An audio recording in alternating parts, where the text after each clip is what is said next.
The championships are over, folks. Max Verstappen wins the US Grand Prix and secures the Constructor Championship for Red Bull. We have him also tying with two F1 legends for the most amount of wins in a single season. But we also, unfortunately, have some sad news coming out of Red Bull as they lose a key figure in this empire that has been built. And we have two F1 legends turning back the clocks. Let's get right into it. Hello everybody, welcome to the Formula One Digest. I'm your host Tyson Da Silva and I'm reacting to the US Grand Prix. And guys, this was a race for the ages. It was so exciting. It was really fun to watch if you're an F1 fan. We had multiple lead changes. We had lots of drama, so we're going to get right into it. But we have to give congratulations to Max Verstappen as he wins the US Grand Prix and secures the Constructor Championship for Red Bull. Guys, this does so much for the team altogether as they now have secured both championships and have basically put all that doubt from 2021 behind them. They won on their own terms and they won fair and square. Obviously, there's still a bit of drama regarding their cap compliancy last year, but it looks like that is going to be sorted out no problem. And this is huge for Red Bull because the narrative going into this one is Max going to be able to win the championship again, the Drivers' World Championship, of course. And it didn't look like he was going to be able to, as Charles had a massive lead over him. But recording his 13th win of the season, he has now put the team on top once again, and Red Bull is almost back to the form that they were in from 2010 to 2013. So to celebrate, I have my Red Bull hat on. I've got my shirt that two of my friends got me. Big shout out to Xavier and Steven. And yeah, it is so exciting if you're a Red Bull fan. If you are a Lewis Hamilton fan, you know, he gave it all that he had to give, and it's going to be really exciting to see what Mercedes can do for the rest of the season because the pace seemed pretty strong for them. You know, Lewis did credit his team a lot for putting him in that position. George Russell, unfortunately, wasn't as lucky as he took out Carlos Sainz, also messing up my F1 fantasy for this week. But yeah, overall, Mercedes was pretty on top of it today, and they are going to be a team to watch for the remainder of the season as they will look to probably just get that win. And Lewis Hamilton's also going to be looking to keep his streak going. So yeah, we're going to definitely be following all of this and more. And a big shout out to Charles Leclerc coming from P12 all the way to P3.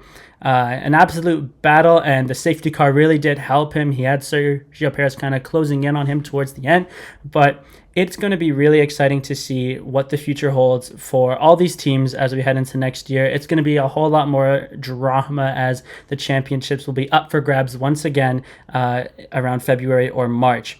And this brings me to my second point, where Max Verstappen is on another level right now. He had a terrible pit stop when he was, I believe, leading the race, and it put him behind Charles Leclerc, and he had to battle back to catch Lewis Hamilton, and he did, and he got the job done. And you know, it's probably his best win of the season. And this win is his 13th win in this season, which puts him in contention for most amount of wins in a single season. He's tied now with Michael Schumacher and Sebastian Vettel, as both of them have 13. Michael Schumacher set the record in 2004, and Sebastian Vettel set the record, I believe, in 2013. You can correct me if I'm wrong in the comments, but both of them are legendary drivers, and Max has now put his season up there with some of the most elite drivers the sport has ever seen. So it's going to be really exciting to see what Max can do for the rest of the season, because he could still break the record. And yeah, it's just going to be really exciting for F1 as a whole to see what this kid is going to do, because he is going to break records. I think he is going to potentially maybe get 14 or 15 races. I still think, I said it before in an earlier video, I do think that Red Bull is going to prioritize Checo over him in the Mexico Grand Prix. They're going to want Checo to win that race because he honestly deserves it for the work he has put in.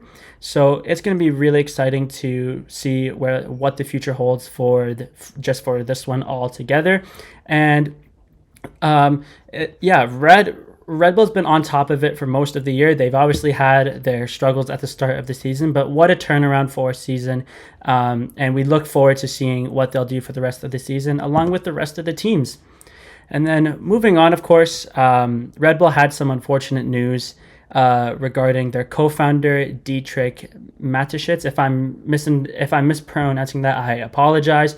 But he unfortunately passed away this weekend at the age of 78, and this was honestly probably a bit of a. It probably sparked the team even more to get the constructor title here in Texas the weekend that he passes away, and dedicate this one to their co-founder, to a guy who basically has built an empire, not just for the Red Bull drinking company, but for Red Bull as a brand. And it was really nice to see Helmut Marko, a guy who knew him well, up on the podium and celebrating a team win that is definitely dedicated to a very profound guy in their sport. So, our condolences go to his family, and all we can really say is just thank you for creating this brand and this team that has given us as F1 fans so many good memories. Moving on, we had two outstanding drivers this weekend, and it may not be guys that you're thinking of. We had a lot of good drivers. First of all, I'm going to make that very clear. We had Lando Norris, who was up and down the entire race, and I believe he finished in P6, and he was fighting Fernando Alonso to the end.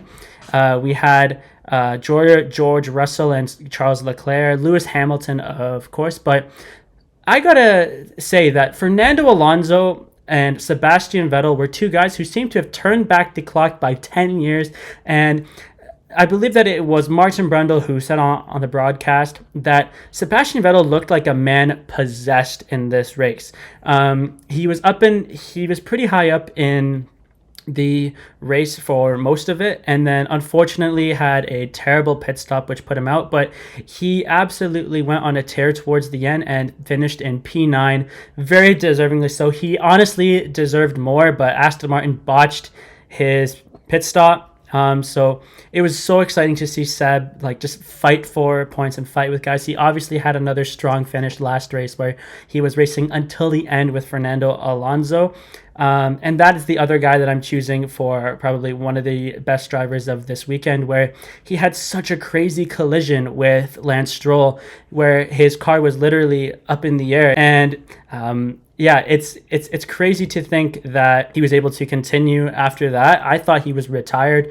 I think a lot of people thought that he was going to have to retire the car, but he held it together. He was at the bottom and finished in P7, and it was such a strong showing. He's definitely shown that he still has it, and he's going to be holding it for a long time. And we're really excited to showcase two new awards that we have, two new segments that we have for every race weekend. And the first one that I'm going to be showing is the Sebastian Vettel Overtake Award. Surprise. And folks, I gotta give this one to the man himself, Sebastian Vettel, as he had a great overtake on Kevin Magnussen in the last lap of the race. And that's when Martin Brundle said he's a man possessed.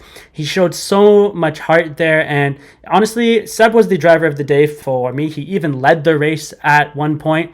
So I'm just really excited to see what Seb will do. And it was a really nice move where he took his time. He knew that Kevin Magnussen was on tires that weren't as effective because he had gone for the one stop, whereas Seb had fresh tires. And he waited, and then he just took it, guys. And it was such an exciting thing to see. I think everybody on the grid wants to see Seb do his absolute best as we head into the latter stages of the season.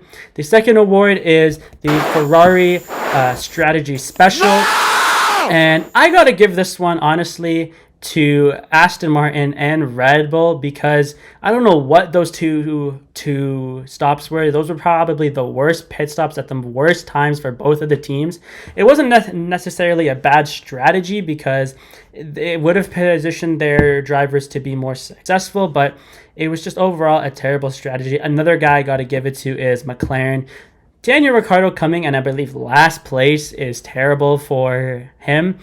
He obviously loves the track, and I don't know what kind of strategy that he was on, but he definitely got the raw end of it as he finishes, I believe, last, or definitely one of the last guys to cross the finish line. So those three teams are probably going to have to hold that award for this weekend. Hopefully McLaren can have a bounce back weekend, as they're still in the fight with Alpine for the for fourth place in the Constructors Championship. But if you guys have made it this far, thank you very much for watching. Don't forget to like, comment, subscribe, all that good stuff. Share with all your friends, and we will see you guys in the next one.